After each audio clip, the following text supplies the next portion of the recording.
I'm joking, I'm joking. What's going on, Paisanos? V here, coming at you guys with another market watch today. I don't know, you know what it is? It's all this, the game. It's all this stuff going on in the game right now, and the market, and everyone just basically putting their chips on different horses and seeing if those horses could win the race. And it's really interesting looking at the market and looking at what everyone's doing, and seeing how what's gonna win first, or what's gonna be like the good card to go in on, and stuff like that. And I think people more or less trying to back ponies based off trying to plus, when they really need to realize is some of these pluses don't come within months, they come within years in this card game. You guys are new to the channel, please make sure to hit the subscribe button, like button, and comment down below. Comment question of the day: what else are you investing in? I mean, we already know Yu-Gi-Oh! Obviously, you're watching this channel, you know Yu-Gi-Oh! But seriously, what else are you investing in? Are you looking into sports cards? Are you looking at collecting coins, rocks? Let me know in the comment section down below. I'll tell you right now, I'm going in on Pokemon Fire and Pokemon Energies. I've been recently buying a bunch of Fire Energies, and move on to other Energies as well. I personally played the Pokemon trading card game, but even if I didn't, the Energies just make perfect sense. Let me just talk about it for 2 seconds with you guys, in case you are debating on doing this or not, or want to know my reasoning. In the game of Pokemon, one thing is always the same: the energies. No matter what deck you have, there's a good chance, in fact, it's almost a guaranteed chance, that you're going to need energies. Well, what happened was, these energies were released as a secret rare in the Pokemon set, but they weren't released in like one set. No, it's not that easy. They were released in sporadic sets.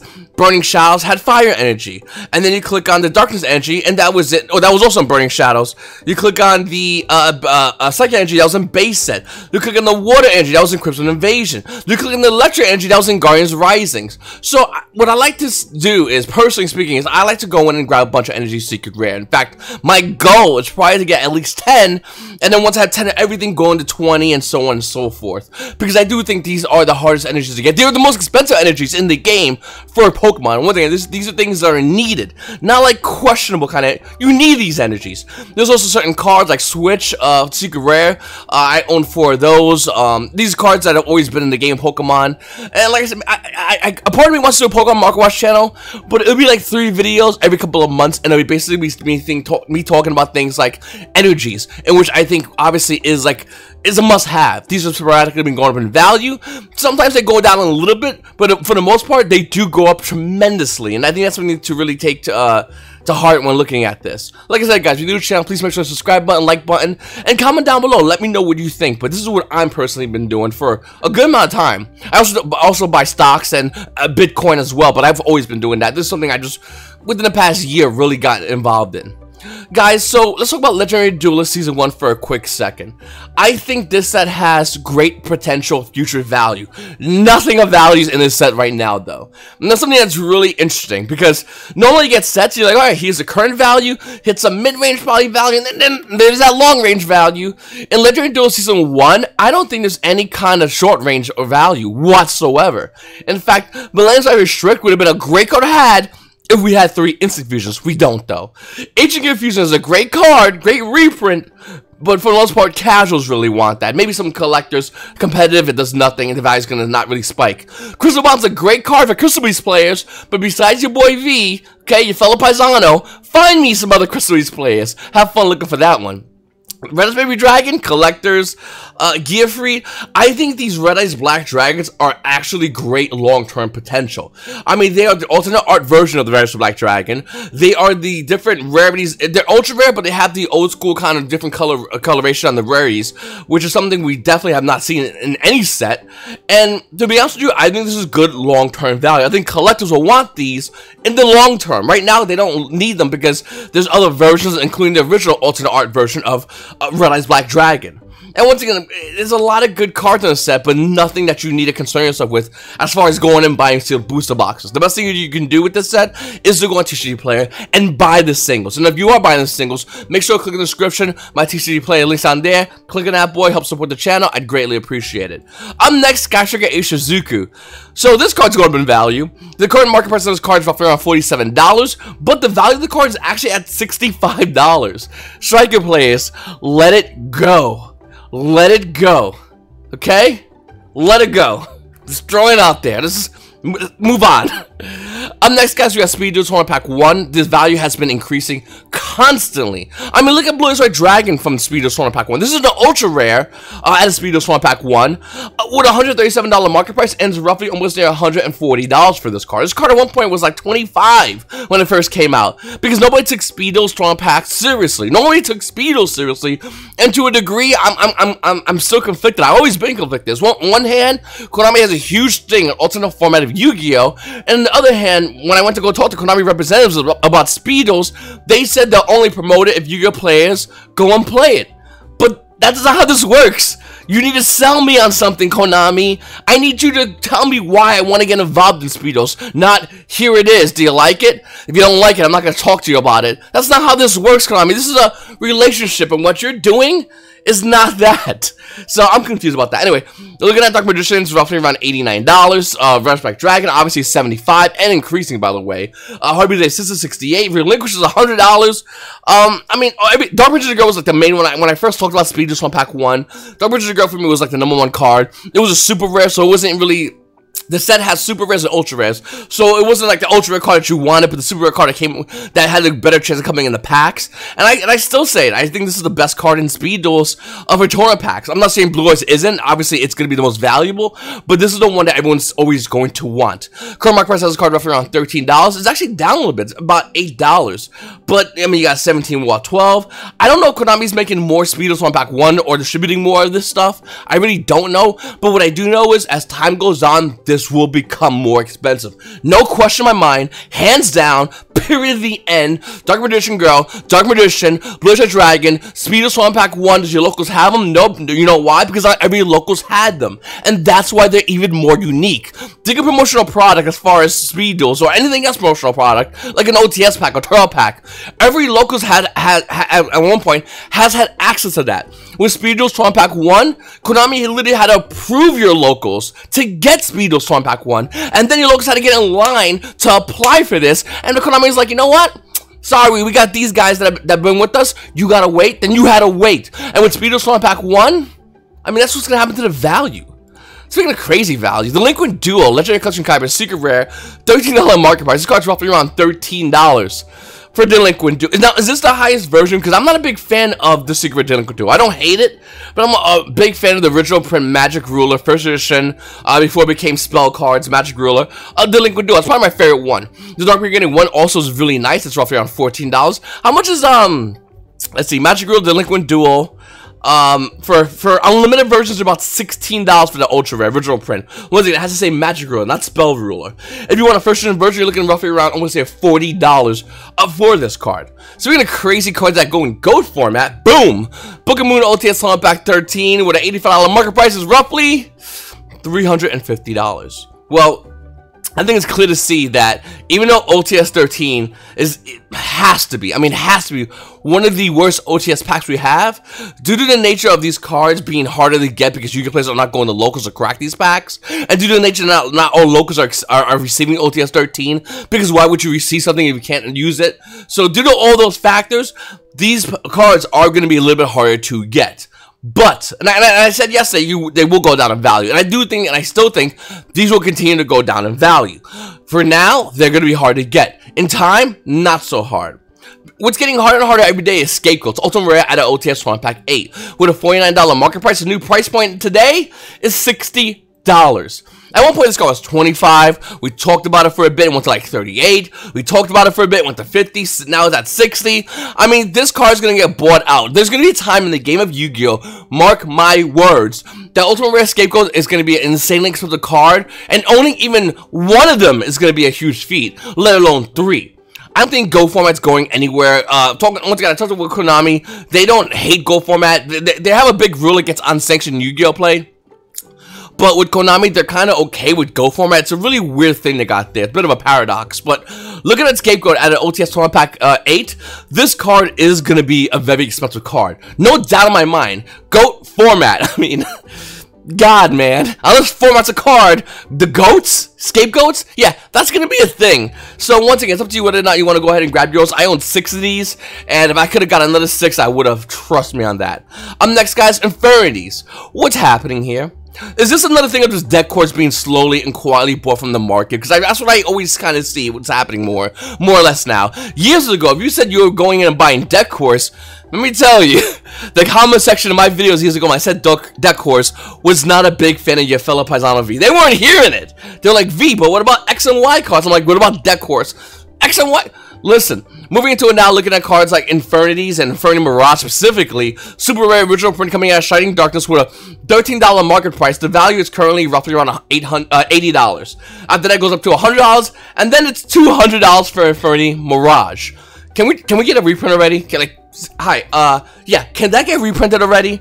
I mean, you got Infernity Barrier over here as well, which only has 2 printings, the original print Secret Rare, with a $10 market price. Unlimited, roughly around $11. You want a first edition, that's $30. So, yeah, I mean, that's a thing. You also have the super rare version, which is roughly 10 cents, but still, like, can we get a higher rarity reprint of Infernities? Like, is it time? Can we have a serious conversation about bringing Infernities back? I know for a time in Yu-Gi-Oh! They were so broken, nobody even wanted to look at them, but I think, you know, we're kind of past that. And I really do think we need to really approach Infernity again and talk about them. You also have Infernity Archfiend, a Dual Terminal 7 version. This is one of the high rarity versions because it's hard to get. $2 market price. It's also roughly around $20. You have the promo version of Infernity Archfiend, which had a bunch of listings here. $6 market price. You can grab right now for about $5. So there's a lot of like cards here for Infernity that's holding some decent value, to be honest with you guys. And to be honest with you, I don't know what's going on. Like, is there something in the background going on that Yu-Gi-Oh! Players know about? Is Infernity's getting a boost that I don't know about?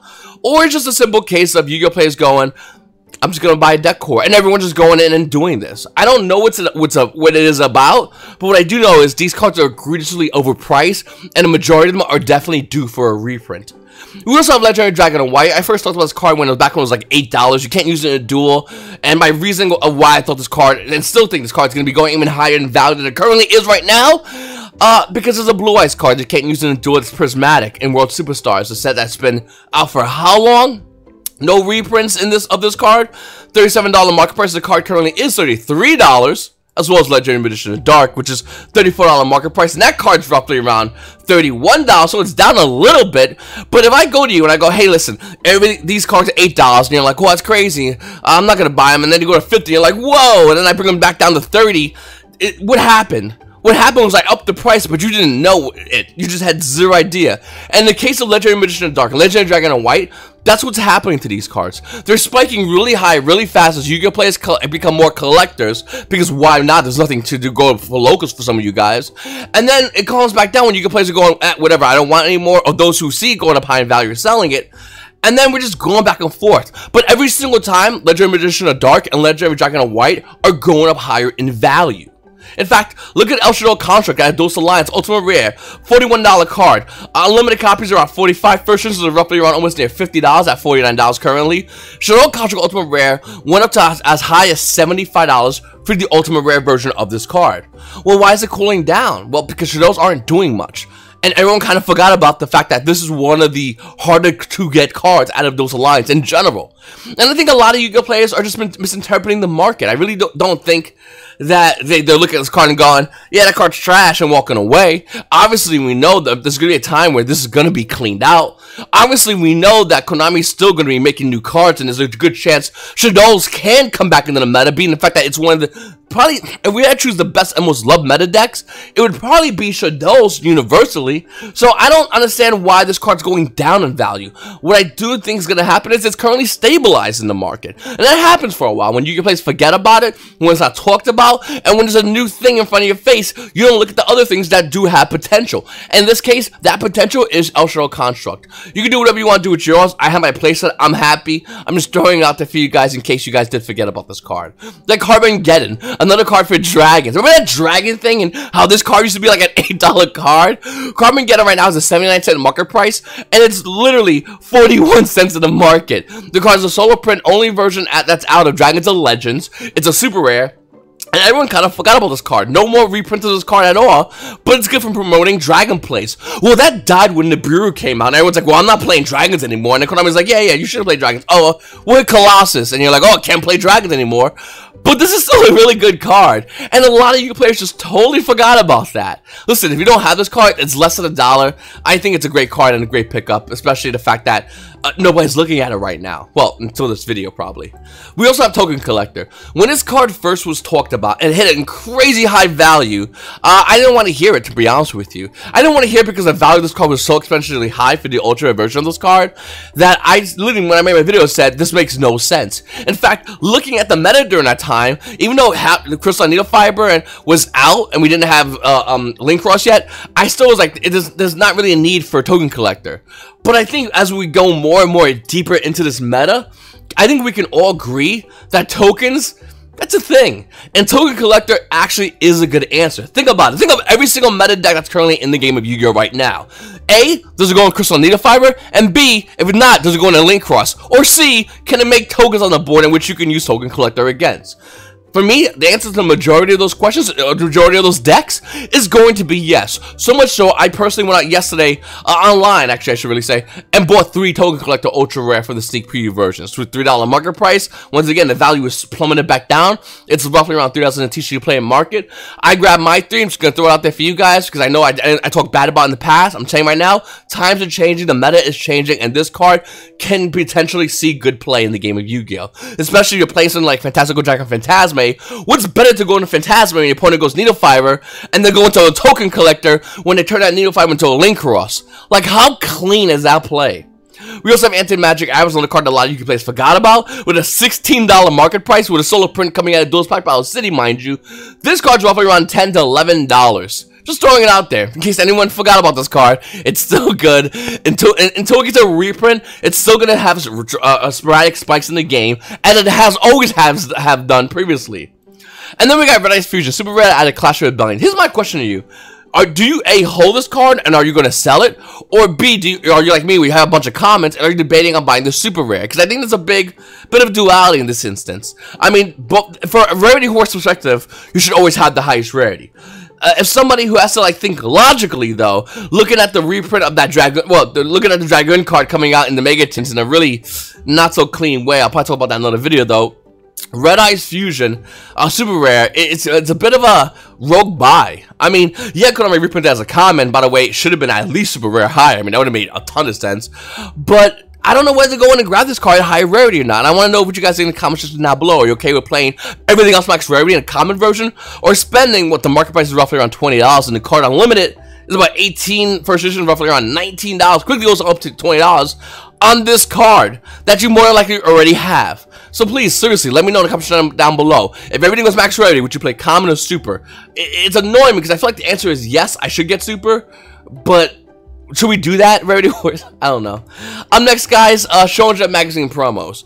I know a lot of you guys know about the fact that there's no more Shonen Jump Magazine promos. And a lot of you are debating on what to go in, when to go in, how should I go in and buy this.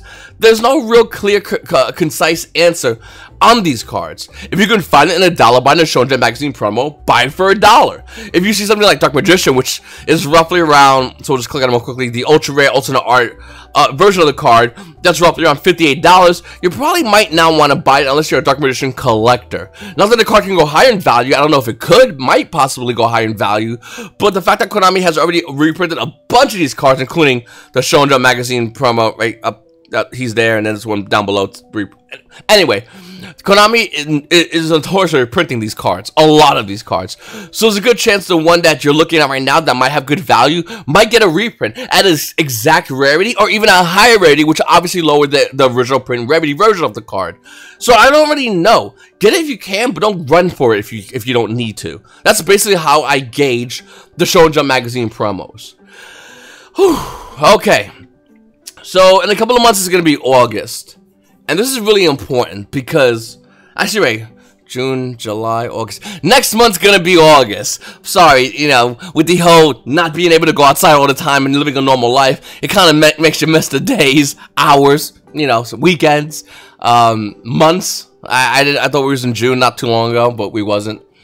Time's really messed up right now, and I don't think it's unique to me. Listen, I really love these World Championship packs. If you see my live streams, by the way, hit the notification bell if you haven't. I do live streams, but if you see my live streams on this channel, you know I always talk about the World Championship packs. I'm a huge fan of them. I think they're the greatest sticks in sliced bread. As far as an investment standpoint, these are the top tier investments, and you can only get them one time a year in one day, and that's it. For the 2018, boom. 2018, boom. 2020, we don't know. We have zero idea. But I'll tell you right now, I don't know what you're gonna do, but if Konami does have this, I don't care if it's in Alaska, Konami. I'm stone cold serious to every one of you guys. If these are in the States, Alaska, California, hell, I wish it was Nebraska. That'd be a man. Nebraska, I'd have like 8 envelopes entering Nebraska. Listen, I think it'd be great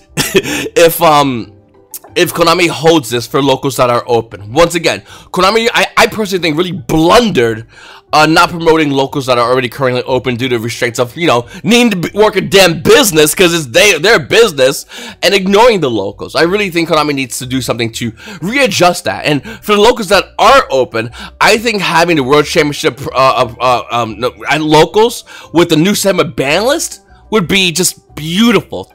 Obviously, it would have to take place beyond August, maybe in September, but it would still be a great way for Konami to show any kind of love to those locals that desperately need that money. Now, some locals might still be closed, and they'll pocket the envelope, so players, make sure, listen, I'm not a snitch, but you gotta report them. If a locus is pocketing these envelopes, and we'll go over the prices in a second, that's really scummy. So, obviously do that, but for locals that are open and are hosting these tournaments, once again, seriously, someone hit me up on Facebook, Instagram. If Nebraska's having one of these, and I'm not having any in my state, I'm flying to Nebraska, or wherever it is. But this is something that's huge, paisanos. This is something that's a big deal. Let's go over to 2018 World Championship cards. By the way, let me do this. Okay, there we go. For 2018 sealed, it's $2,000. $2,000. How do you do this? You win a locals. You go to locals and you win it, and you get an envelope. In fact, the envelopes, I think in 2018 they gave 2 envelopes out for this. So there you go. If you win a locals, you win $2,000. 2019, the one everyone thought was gonna be dirt cheap. By the way, these at one point were $250. Well, they're almost near $1,400. Imagine winning a locals. $1,400. You get once a year. Listen, this game has a lot of problems with cash and prize support. It has a ton of problems with this. But once a year, you can win something that's almost near 2,000, over 1,000 at locals. Can we agree that's a good deal? Can we agree the fact that you can do it on a Saturday or Sunday, 1 week out of the entire year, to win a huge prize is a big deal? Collectors want these envelopes badly. As time goes on and we get more collectors, more people are going to be eyeing these envelopes. The prices of envelopes are going to be hitting astronomical numbers, hands down. So I guess what I'm trying to ask you guys is, are you going to play in your locals for the 2020 World Championships? And let's be honest with you, can Konami call something else? Because calling something a World Championships in which we didn't have one, it's kind of insulting. Can we just call this the local lottery? I don't know. Find me funny names to call going to locals during a pandemic to win a $2,000 envelope in a game which has crappy price support. Please comment down below. I'm pulling a blank right now, but there's so many ideas you can call it. And to be honest with you, I don't know about you guys, I'm going to be going to a lot of locals for this. And I think you should too. Because if you're home and you're waiting and you're bored, what better to have a brand new ban list and no FTK decks, to have a new way to really evaluate the meta, and having one tournament that has a great and huge prize support to bring the game back into flow. It's time to get Yu-Gi-Oh! Back up and running. It's time to hit the gas on the pedal to the gas. Once again, haven't been out in a while. I don't know how cars work. 2 wheels, 4 wheels, 3 wheels? You let me know. But I'm just trying to say, let's get it. By the time we hit September or near September for the new ban list and the new set releases, the new reprints, let's throw a tournament unlike any other has ever been seen before at locals for Yu-Gi-Oh! Everywhere. Let's show those Magic players why we play physical games instead of the online digital games. Let's show the Pokemon players that you don't have to be scared to go to locals anymore. Let's get it going. Let's do this. Let's start it up with a huge tournament at every locals. Konami, set up now. so it's ready by then. It's your boy V, and you paisanos, you paisanos have a great day.